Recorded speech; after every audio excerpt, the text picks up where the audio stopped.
गुरु गीता। निवेदक डॉक्टर प्रणव पांड्या। लेखक ब्रह्मवर्चस्व। भावनाओं का हो सदगुरु की पराचेतना में विसर्जन। गुरु गीता का गायन करते हुए शिष्यों की अंतश्चेतना श्रद्धा रस में भीग रही है। भक्ति का उफान उनकी भाव चेतना में हिलोरें ले रहा है। इन हिलोरों में न केवल अतीत के कलमश घुले हैं, बल्कि प्रखरता प्रकाश की नई आभा भी फैली है। गुरु गीता के मंत्रों का प्रभाव ही कुछ ऐसा है कि ये भगवान महादेव के वचन हैं जो सदा सर्वदा अमोघ हैं। भगवान सदाशिव की वाणी तीनों कालों में सत्य है। महाकाल के वचनों पर काल का कोई प्रभाव नहीं है। काल का पाश, देश की सीमाएं इन्हें छू भी नहीं सकती। इन वचनों का सही मर्म तो केवल माता पार्वती ने ही समझा। जो प्रथम श्रोता होने के साथ भगवान शाम सदाशिव की प्रथम शिष्या भी हैं, अपने सद्गुरु की अनुगत और उन्हीं में विलीन। शिष्यों के लिए यह परम आदर्श है। समर्पण, विसर्जन व विलय की सघनता की साकार मूर्ति जो शिष्य हैं, वे इन सजल श्रद्धा के साकार भाव विग्रह से श्रद्धा की कुछ कण पाकर स्वयं को प्रखर प्रज्ञा रूपी गुरुदेव में लय कर सकते हैं। इस भाव प्रवाह में अवगाहन करने वालों ने गुरु भक्त की पूर्व कथा में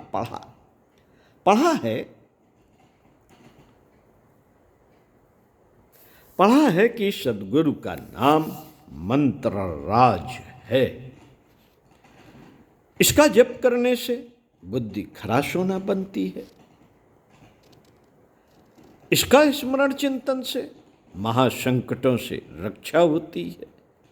हर किसी अवस्था में चलते फिरते बैठते उठते यह मंत्र राज साधक की रक्षा करता है। जो भी शिष्य इसकी साधना करता है उसे अविनाशी, निराकार व निर्विकार आत्म तत्व की अनुभूति होती रहती है। गुरुदेव के इस अद्भुत स्वरूप के एक अन्य रहस्यमय आयाम को प्रकट करते हुए भगवान भोलेनाथ आदि माता भवानी से कहते हैं अपूर्वाणाम परम नित्यम स्वयं ज्योतिर्निरामयम विरजम परमाकाशम ध्रुवमानंदम मव्ययम। श्रुति प्रत्यक्ष मौति मनुमानश्चतुष्टयम् यस्य चात्मतपो वेद देशकं च सदा स्मरेत्। मननं यद्वरं कार्यं तद्वदामि महामते साधुत्वं च मया द्रष्टव्या त्वयि तिष्ठति साम्प्रतम्। सद्गुरु चेतना का यह तत्व सब भांति अपूर्व है, नित्य है, स्वयं प्रकाशित एवं निरामय है। इसमें किसी तरह का विकार नहीं है। यह परमाकाश रूप अचल अक्षय और आनंद का स्रोत है। वेद स्त्रोत भी यही कहते हैं। प्रत्यक्ष शब्द आदि चारों प्रमाणों से भी यही सत्य सिद्ध होता है। गुरुदेव की आत्म चेतना, तपश्चेतना का सदा सदा स्मरण करना चाहिए। हे महामति देव, इसके मनन से श्रेष्ठ और कुछ भी नहीं। तुम्हारी साधुता को देखकर ही मैंने यह सत्य तुम्हें बताया। गुरु गीता के मंत्रों में इस परम सत्य का उद्घाटन है कि गुरुदेव ही स्मरणीय है, चिंतनीय है और माननीय है। उनकी पराचेतना में रमण करने से श्रेष्ठ और कुछ नहीं, और कुछ नहीं है श्रेष्ठ। कई शिष्य साधक बौद्धिक रूप से इस सच्चाई को जानते हैं, किंतु भाव रूप से वे इसमें डूब नहीं पाते, निमग्न नहीं हो पाते। इसका कारण यह होता है कि उनकी बुद्धि तरह तरह के सांसारिक गणित लगाती रहती है। इस बुद्धि को श्रीमद् भागवत गीता के गायक व्यावसायित्मका बुद्धि कहते हैं। श्री रामकृष्ण परमहंस इसके लिए पटवारी बुद्धि कहते हैं।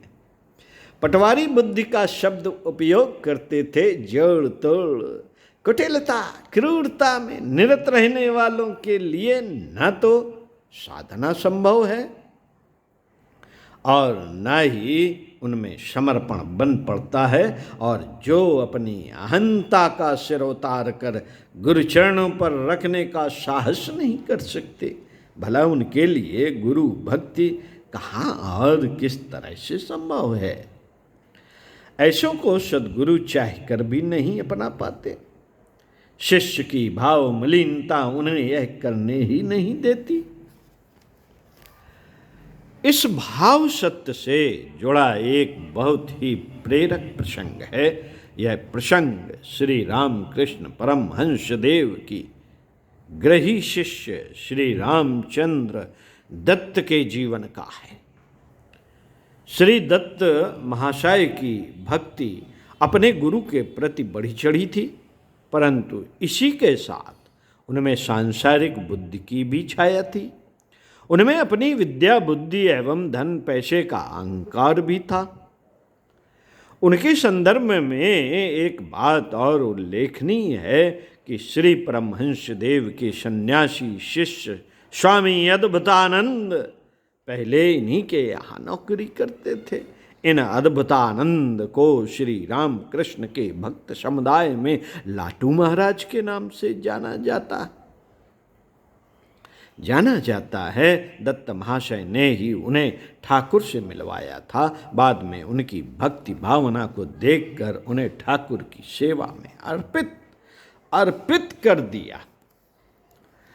यही दत्त महाशय एक दिन श्री श्री ठाकुर के पास दक्षिणेश्वर आए हुए थे। स्वाभाविक रूप से वे अपने साथ अपने गुरुदेव के लिए कुछ फल मिठाइयाँ एवं कुछ अन्न सामान लाए हुए थे। ठाकुर ने स्वभावतः यह सामान युवा भक्त मंडलों में बांट दिया। उन्हें इस तरह सामान बांटते देखकर दत्त महाशय थोड़ा कुंठित हो गए। उन्हें लगा कि इतना कीमती सामान और इन्होंने इन लड़कों में बांट दिया। अच्छा होता कि वे इस सबको अपने लिए रख लेते और बहुत दिनों तक इसका उपयोग करते रहते। अपनी ये सांसारिक भावनाएं ठाकुर से छिपी नहीं रही। जिस समय वे यह सब सोच रहे थे, उस समय शाम का समय था और वे परमहंस देव के पास बैठे उनके पांव दबा रहे थे।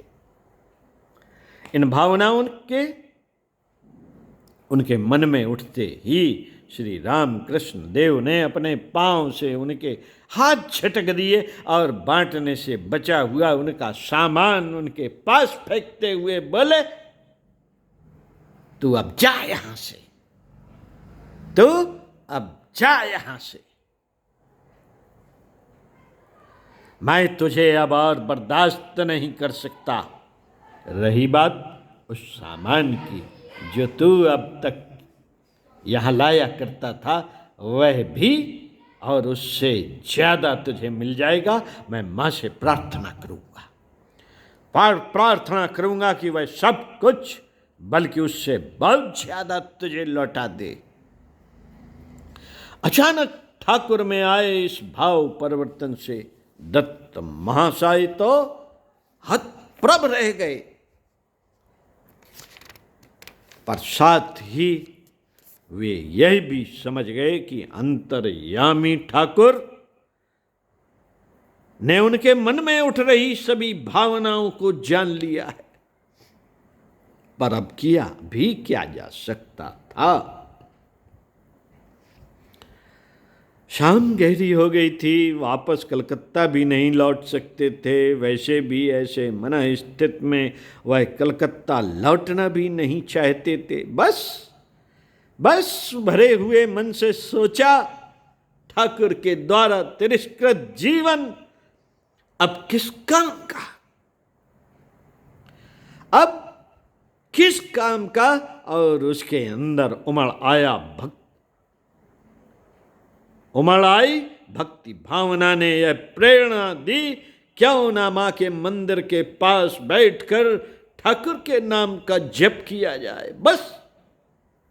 बस ओम नमो भगवती राम कृष्णाय उनकी कंठ से, प्राणों से और हृदय से बहने लगा। उनकी भावनाएं अपने दिव्य गुरु में विलीन होने लगी। रात गहरी होती गई और वह अपने सद्गुरु की पराचेतना में विलीन होते गए।